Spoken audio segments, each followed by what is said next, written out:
Bonjour et bienvenue, voici notre tour d'horizon économique, géopolitique et boursier. Nous sommes le mardi 10 juillet et pour comprendre comment tourne la planète finance, ou plutôt la planète foot aujourd'hui, c'est sur la bourse au quotidien et nulle part ailleurs. Et l'épisode du jour s'intitulera « Énorme suspense jusqu'à 22h ». Oui, évidemment, énorme suspense pour l'équipe de France. On saura théoriquement à 21h45, 21h50 si les Bleus sont qualifiés. Ou peut-être y aura-t-il prolongation, tir au but. Mais à 22h, il y a un autre enjeu majeur. Ça concerne le Nasdaq. Revenu hier soir à 0,5% de son record absolu, il pourrait battre aujourd'hui un nouveau record. Quant au Russell 2000, il a inscrit hier à 2 points près sa deuxième meilleure clôture de l'histoire. Les mid et small caps sont également revenus au zénith. Et pourtant, on nous explique que les marchés ont hésité, que la nervosité était à son comble avec les menaces de guerre des tarifs douaniers, que M. Trump a encore confirmé d'ailleurs, puisque après les 35 milliards de taxation réciproque annoncés vendredi, M. Trump insiste, il y aura bientôt 200 milliards de biens chinois taxés, peut-être 500 milliards la totalité. Eh bien, les marchés ne froncent même pas les sourcils et poursuivent leur ascension imperturbable, comme si ça avait été en fait programmé, peu importe la teneur de l'actualité. Hier, vous prenez par exemple l'indice FTSE à Londres. On apprend hier matin la démission de M. David Davis, le responsable de la mise en œuvre du Brexit. 4 heures plus tard, c'est Boris Johnson qui claque la porte à son tour. Il voulait un hard Brexit. Theresa May veut quelque chose de plus soft, une sorte de zone de libre-échange avec l'Europe. Bref, on est en pleine crise politique au Royaume-Uni et pourtant, la bourse de Londres qui gagnait 0,45% a accéléré pour en gagner 0,90% et l'indice FTSE est revenu à moins de 1,5% de ses records absolus. Bref, on n'arrête pas de nous dire qu'il y a des dangers terribles.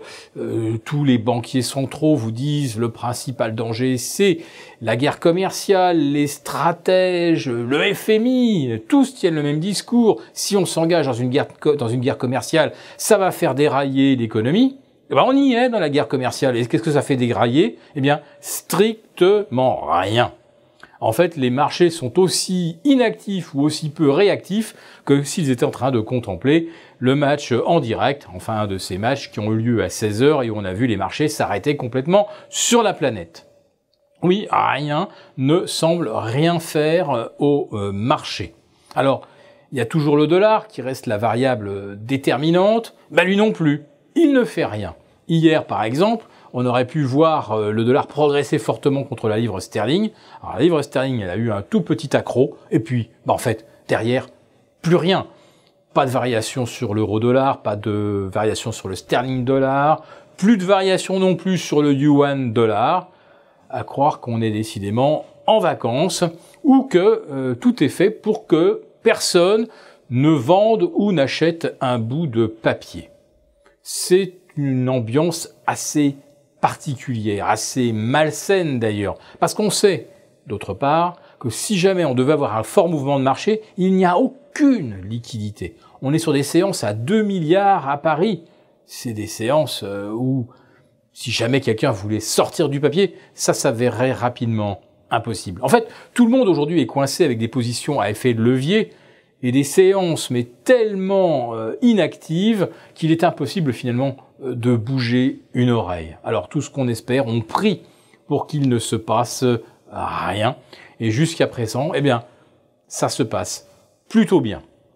Mais ça ne peut pas durer comme ça. Il y a un moment où le marché devra choisir un sens. Le sens de la consolidation paraît assez logique quand on constate que 5 valeurs du Nasdaq 100, les fameuses GAFA auxquelles vous rajouterez Microsoft, ces 5 valeurs représentent 100% de la hausse du Nasdaq 100 depuis le début de l'année. Jamais, depuis les années 80, la hausse du marché américain n'avait reposé sur une assise aussi étroite et sur des titres autant survalorisés. Mais vous n'arrêtez pas de lire jour après jour que si ces titres sont chers, c'est parce qu'ils dégagent de la marge, parce qu'ils font toujours mieux que prévu. Mieux que prévu, à 120 fois les bénéfices, ma foi, on a de la marge.